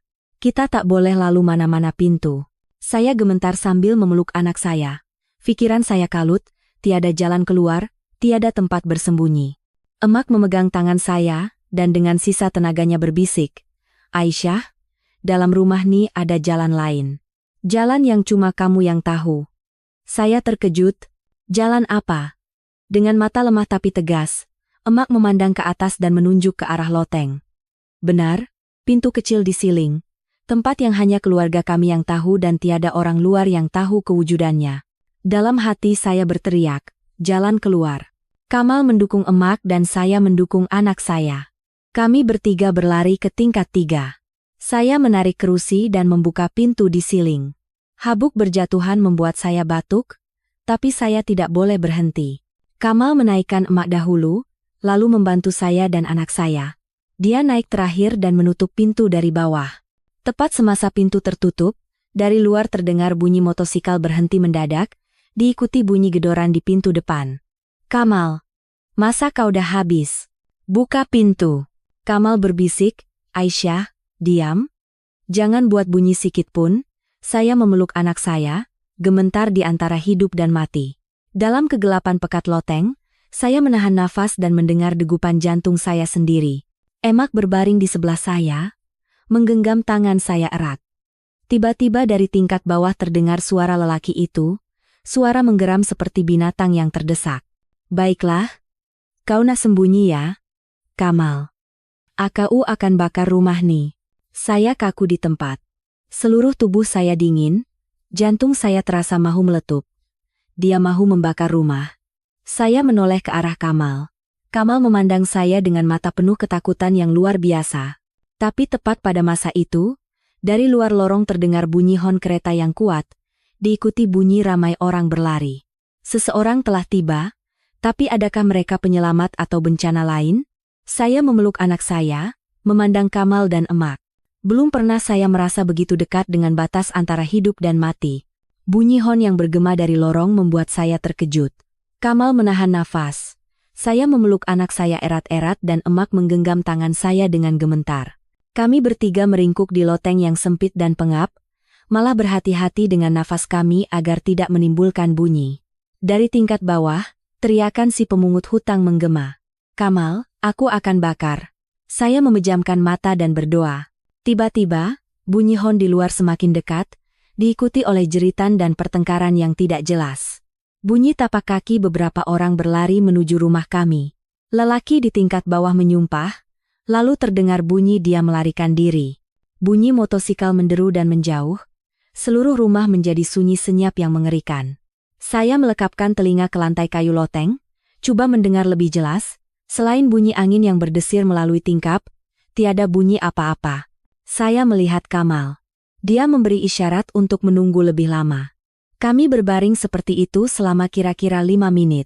Akhirnya, Kamal dengan berhati-hati membuka pintu loteng, menjulurkan kepalanya dan memeriksa keadaan di bawah. Dia mengamati setiap sudut gelap dengan teliti. Tiada siapa-siapa, tiada bunyi, tiada jejak manusia. Dia menoleh dan mengangguk. Selamat. Kita bawa Mak turun dulu. Kami membantu emak turun ke bilik tidur. Beliau masih tampak letih, tapi kesadarannya sudah pulih sepenuhnya. Emak bersandar di dinding, bernafas dengan ringan. Aisyah, kamu tak apa-apa. Saya memegang tangan emak. Air mata jatuh di belakang tangannya. Saya tak apa-apa, Mak. Berkat Mak, kita boleh lari tepat pada masanya. Kalau tidak, entah apa yang akan jadi. Emak tersenyum lemah. Rumah yang separuh hayat ini aku lindungi akhirnya hampir meragut nyawa keluarga kita. Kamal terduduk di lantai, menutupi dahinya dengan kedua-dua tangan dan menghela nafas panjang. Aisyah, Ma. Maafkan saya. Semua ini salah saya. Saya yang sebabkan semua ini. Saya memandangnya lama. Keraguan, kemarahan, dan ketakutan selama beberapa bulan terakhir menumpuk di hati saya. Tapi semasa emak pengsan di store, semasa Kamal berlumuran darah menghalang penceroboh, saya tahu dia juga terdesak. Saya berkata dengan tenang, Abang Kamal, ceritakan semuanya hari ini, jangan sembunyikan apa-apa. Dia mengangguk. Suaranya serak. Ya, aku akan cerita. Dia menceritakan semuanya satu persatu. Hutang hampir 2 juta ringgit itu pada mulanya bukan karena judi, ia bermula karena ditipu Rakan untuk melabur. Dia coba menyembunyikannya karena tidak mahu saya dan emak risau. Tapi karena terus dikejar pemungut hutang, dia mencoba nasib dalam judi haram dengan harapan dapat menampung kerugian, dan hutangnya justru membengkak. Dia menjual kereta, cincin kawin, dan segalanya untuk mendapatkan uang. Terakhir yang terfikir olehnya adalah rumah ini. Dia bukan orang jahat sejak awal, tapi situasi yang terdesak dan ketamakan telah mengubahnya menjadi orang yang bahkan tidak dia kenali sendiri. Kamal berkata dengan suara tersekat. Aku salah telah paksa Mak tanda tangan surat tu. Aku takut, bodoh, dan tak ada hati nurani. Tapi aku bersumpah, aku tak pernah pikir sampai ke situasi terburuk. Aku tak pernah berniat sakitkan Mak, awak, atau anak kita. Saya memandangnya dengan perasaan campur aduk. Habis tu, orang yang dah lama awasi dan incar rumah ni. Emak? Kata siapa dia? Emak bersandar di dinding, mengatur nafas, dan berkata, Aisyah, dulu ayahmu pernah pinjam duit untuk buka usaha perabot. Masa tu, ada seseorang yang tekan ayahmu untuk serahkan rumah ni sebab lokasinya bagus dan mudah dijual. Ayahmu tolak dan mereka terus menekan, malah mengugut. Ayahmu sembunyikannya supaya Mak tak tahu. Selepas ayahmu meninggal, orang tu beberapa kali berlegar-legar sekitar rumah. Sebelum meninggal, ayahmu cuma berpesan agar jangan pernah jual rumah ni kepadanya. Mak tak berani cerita sebab takut kamu risau. Saya kaku di tempat. Jadi orang yang ikut emak hari ni adalah dia? Emak mengangguk perlahan. Dia dah lama incar rumah ni. Tengok, Kamal terjerat hutang. Dia pasti semakin menghasut. Kamal menunduk penuh rasa bersalah. Jadi, ini semua sebab aku. Aku yang burukan segalanya. Emak memegang tangan Kamal dan berkata dengan suara lemah tapi tegas. Bukan, orang jahatnya adalah dia. Kamu buat salah sebab kebodohan, tapi kamu tak sampai berbuat jahat. Mak nampak sendiri macam mana kamu pertaruhkan nyawa untuk selamatkan Aisyah hari ini. Saya memandang Kamal. Di matanya ada penyesalan yang mendalam. Saya berkata dengan lembut tapi tegas. Kita lapor polis. Pasal tagihan hutang, pencerobohan ke rumah, dan paksaan pada emak untuk tanda tangan surat. Semuanya. Kamal terkejut. Aisyah, aku akan bertanggung jawab, tapi kalau aku ditahan, siapa yang akan jaga awak dan anak kita? Saya menggeleng. Abang Kamal, cuma ada satu cara untuk tamatkan semua nih. Jangan lari lagi. Hadapi akibat perbuatan abang. Kamal memandang emak, dan emak mengangguk. Pergilah. Nak, kita kena bersyukur pada Tuhan, sebab keluarga kita selamat. Duit boleh dicari lagi. Akhirnya, Kamal menunduk. Baik, aku akan buat. 2 hari kemudian, berkat rakaman kamera yang saya pasang di bilik emak dan rakaman penceroboh, kumpulan pemungut hutang berjaya ditangkap. Lelaki yang sudah lama mengawasi rumah kami juga disiasat polis atas tuduhan ugutan dan pencerobohan. Kamal ditahan untuk disiasat berkaitan masalah hutang dan surat rumah. Tapi karena emak tidak mendakwanya atas paksaan, hukumannya diringankan. Dia harus memulakan segalanya dari awal, melunaskan sisa hutang, mengganti kerugian, dan berada di bawah pengawasan undang-undang untuk jangka masa tertentu. Di hari pemergiannya, saya berdiri di depan pintu, sambil mendukung anak saya. Dia menunduk dengan mata merah dan berkata, Aisyah, maafkan aku, beri aku peluang untuk mula semula. Aku akan kembali sebagai orang yang lebih baik. Tekad saya tersekat. Itu terpulang pada abang. Tapi ingat, keluarga bukan bahan pertaruhan. Emak yang berdiri di sebelahnya meletakkan tangan di bahunya. Kalau salah, ya diperbaiki. Jangan ulangi kesalahan yang sama. Kamal mengangguk dan pergi.